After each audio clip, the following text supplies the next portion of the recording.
मैं किसान हूं, मैं जानता हूं। अध्यक्ष जी, 8 नवंबर को नोटबंदी का ऐलान हमारे प्रधानमंत्री जी ने किया।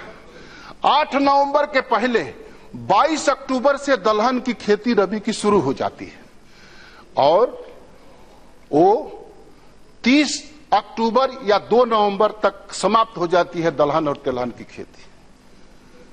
45% रबी में दलहन और तिलहन की खेती होती है। यहां किसान लोग बैठे हैं, क्यों? हुक्म दे भाई।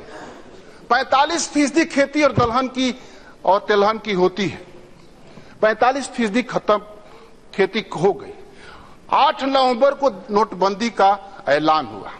गेहूं की खेती मौसम के अनुकूलता के कारण से सिंचाई करके नहीं करनी पड़ी जहां गेहूं की खेती होती है। ऐसे केरल की खेती, तमिलनाडु की, आंध्र प्रदेश की अलग अलग तरह की खेती है। वहां दोनों फसल धान की होती है, हमारे यहां एक फसल धान की होती है, गेहूं की होती है, चना की, सरसों की, आलू की, अलग अलग तरह खेती होती है। 8 नवंबर को घोषणा हुआ, गेहूं की फसल बुआई शुरू हुई। जब मुंह से भाप निकलते हैं, थोड़े ठंडी होने लगती है तो गेहूं की बुआई शुरू होती है।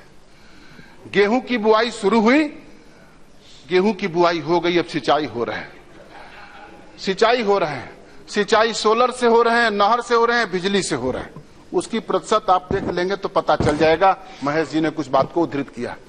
आप बताइए अध्यक्ष जी, किसानों को जब नोटबंदी के बाद अगर तकलीफ थे तो रबी का रकबा खेती का कैसे बढ़ गया? दलहन का रकबा कैसे बढ़ गया? तिलहन का रकबा कैसे बढ़ गया? गेहूं का रकबा कैसे बढ़ गया? आलू का रकबा कैसे बढ़ गया? लहसुन का, प्याज का रकबा कैसे बढ़ गया? इसीलिए मैं अध्यक्ष जी कहता हूं कि किसान केवल किताब में मत पढ़ो, खेत खलिहान और मेड़ पर भी जाकर देखो किसानी कैसे होती है। और नहीं तो वीरेंद्र सिंह मस्त से पूछ लो, बता देगा वो। उसके लिए फीस नहीं लेगा। मैं प्रधानमंत्री मंत्री जी से अनुमति ले लूंगा, इनको सिखा दूं किसानी, तो कहेंगे बता दो भाई, तो ये अनुमति दे देंगे। हमने भ्रष्टाचार के हमारे प्रधानमंत्री जी ने जब संग्राम छेड़ा नोटबंदी को, तो हमसे लोगों ने पूछा कि नोटबंदी से क्या हुआ? हम कहें नोटबंदी से तो बहुत लाभ हुआ। तो पूछे कि वीरेंद्र सिंह तुम्हारा क्या लाभ हुआ?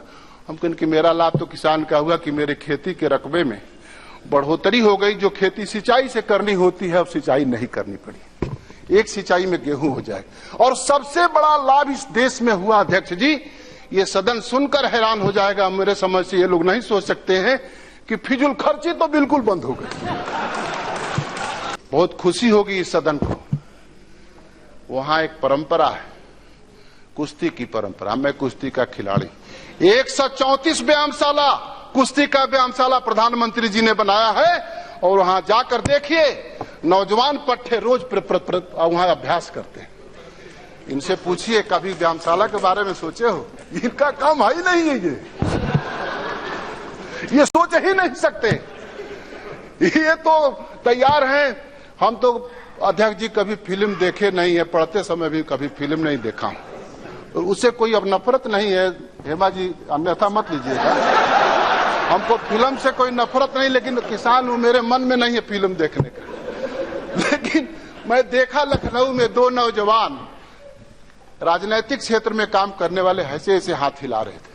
हम गए थे एक दिन, किसानों के बारे में कुछ बात करनी थी लखनऊ में।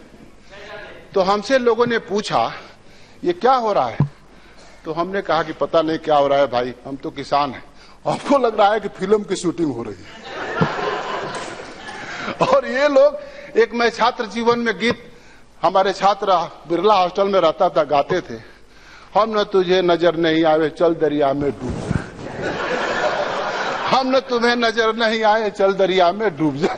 ये दोनों नौजवान राजनीतिक क्षेत्र में काम करने वाले उसी तरह का एक्शन कर रहे थे कि हम तुम्हें न नजर नहीं आए चल दरिया में डूब जा। ये राजनीतिक क्षेत्र में भरोसे का संकट है अध्यक्ष, ये संकट।